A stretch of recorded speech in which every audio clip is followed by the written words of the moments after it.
नाज़रीन इकराम, 48 घंटे की डेड लाइन दे दी गई है और अब बौखलाहट में, फ्रस्ट्रेशन में, आगे कुआं और पीछे खाई की इसी सूरत हाल देख कर PDM कुछ इंतहाई इकदाम उठाने जा रही है।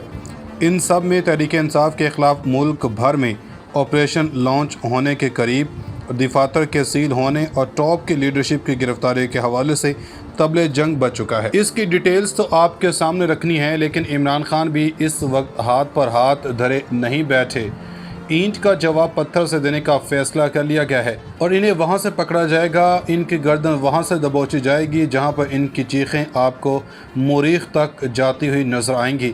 और इस सारे मामले के अंदर एक जानब तो ये डेवलपमेंट्स हैं, तो दूसरी जानब अहम डेवलपमेंट्स के बारे में बात करेंगे जो नए आर्मी चीफ की तैनाती के लिए हैं। इस पर कप्तान ने सही मौके पर सही वक्त पर तीर चला दिया है और एक मरतबा फिर इस वक्त जितना सियासी गंद है इसका ज़िम्मेदार मुक़्तदर हलकों और न्यूट्रल्स को कैसे ठहराया है, इस पर भी बात होनी है।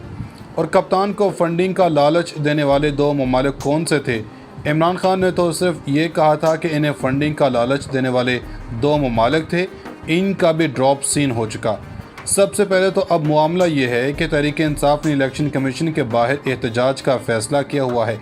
ये जजमेंट आने से पहले का ऐलान था। इस सब में तहरीक इंसाफ को इलेक्शन कमीशन के सामने एहतजाज की इजाज़त नहीं दी गई। हुकूमत ने कहा है कि कोई भी इसके सामने एहतजाज नहीं कर सकता, सिर्फ एहतजाज के लिए जो जगह बनी है वहाँ पर जाना होगा। राना सन्नावला ने कहा था कि किसी ने भी रेड जोन में दाखिल होने की कोशिश की तो फिर कोई गिला ना करना, यानी कि सीधी सीधी धमकी दी गई थी। ये बदमाशी का एक अंसर इनके हर जुमले में आता है कि वेखी जाएगी फिर गिला ना करना, आके दिखाएं। अब इसका तोड़ भी है, मगर इसके बारे में बाद में बताएंगे कि मौलाना फजल रहमान तो इमरान खान से इस्तीफ़े का कह रहे हैं, आरिफ अलवी को फौरी इस्तीफ़े का कह दिया है।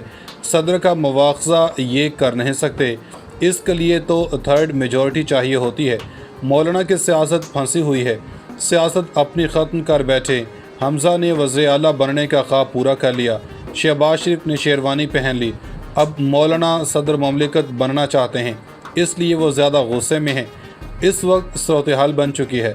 48 घंटों में इत्तेहादियों को हिदायत की है कि जल्द से जल्द ऐसा करें, रेफरेंस 48 घंटों में दाखिल किया जाए, रेफरेंस को फुल कोर्ट में किया जाए, election commission to federal government और फिर सुप्रीम कोर्ट में ये केस जाए। नवाज शरीफ ने कहा है कि बैरूनी एजेंट के साथ कोई रियायत ना बरती जाए। इमरान खान CPAC को रोल बैक कश्मीर का सौदा करने में बराह रास्त मुलविस है। इन सब के अंदर इत्तेहादी रहनुमा भी PDM पर फट पड़े कि भाई आप क्या करने जा रहे हैं, इमरान खान को कैसे काउंटर करना है, रियासत का बुरा हशर हो जाएगा। अब डॉलर में कमी का ज़िम्मा भी ये नहीं ले रहे क्योंकि इसमें भी दाल में काला है। कौमी वतन पार्टी के सरबराह PDM क़यादत पर फट पड़े और इन्होंने सख्त किस्म का मौक़िफ़ अपनाया। इन्होंने हुकूमत की कारकर्दगी पर सवालात उठा दिए। इन्होंने कहा कि हुकूमत का हिस्सा नहीं, लेकिन अवाम का नज़ला फिर भी इन पर गिर रहा है, यानी अवाम का गज़ो गज़ब इन पर हो रहा है। अब इन सब के अंदर आफ्ताब शेरपाव ने कहा कि हम इस काबिल भी नहीं रहे कि अवाम में जा सकें, इसलिए इत्तेहादी हुकूमत को कारकर्दगी दिखाना होगी। इन सब में इत्तेहादी जमातों ने इस पूरे मामले के ऊपर सूरत हाल ये है कि वो अपना रोना रो चुके हैं और बाकी जितनी जमातें हैं वो भी अपना रोना गाहे बगाहे रोती रही हैं। कुछ जमातें तो ज़बरदस्ती की शादी है कि बाप ने करवा दी। अब इन सब में जो प्लान है, एक तो इमरान खान ने स्टेटमेंट दी है कि ऐसी अहमकाना रिपोर्ट हमने नहीं देखी, इसके ख़िलाफ़ हम जुडिशल कमीशन जाएंगे, चीफ इलेक्शन कमीशन के ख़िलाफ़ भी सुप्रीम कोर्ट जाएंगे। एक, अगर तो इमरान खान को जेल में डाला गया तो अवाम इनका हशर नशर कर देंगे। शेख रशीद ने कहा है कि अगर ऐसा हुआ तो फिर दमादम मस्त कलंदर होगा। इस वक्त आपको नहीं पता कि क्या चपकलस चल रही है।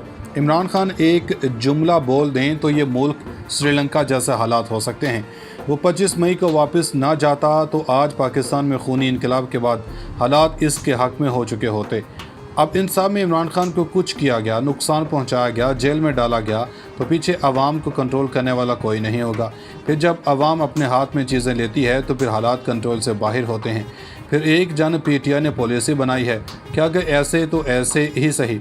अब महसूस हो रहा है कि पंजाब में असम्बली तहलील क्यों नहीं की, क्योंकि PTI ने इन लोगों के ख़िलाफ़ केसेस खोलने हैं। جو بند پڑے تھے۔ ماڈل ٹاؤن کے کیسز اگر اسلام آباد کا وزیر اعظم ہے یعنی چاہتے ہیں کہ خان کو بنی گالہ سے اٹھائیں گے تو سمجھ لیں یہ اسلام آباد اور پنجاب میں حالات خراب ہوں گے۔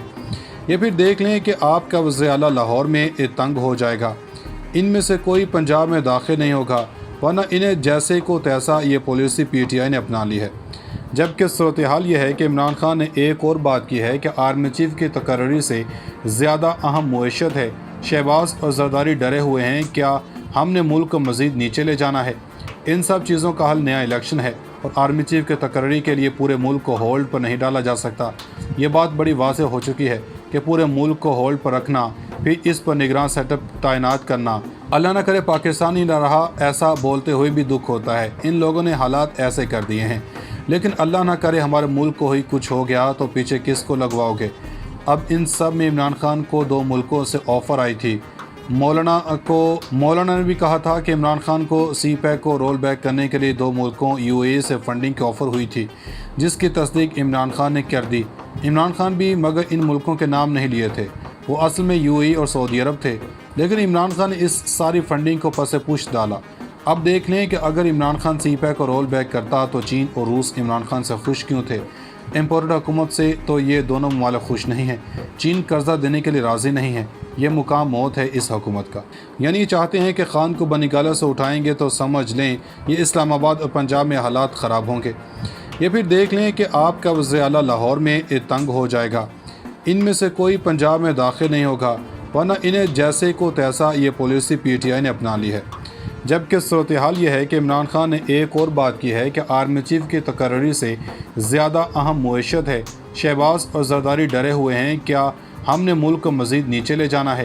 ان سب چیزوں کا حل نیا الیکشن ہے اور آرمی چیف کے تقرری کے لیے پورے ملک کو ہولڈ پر نہیں ڈالا جا سکتا۔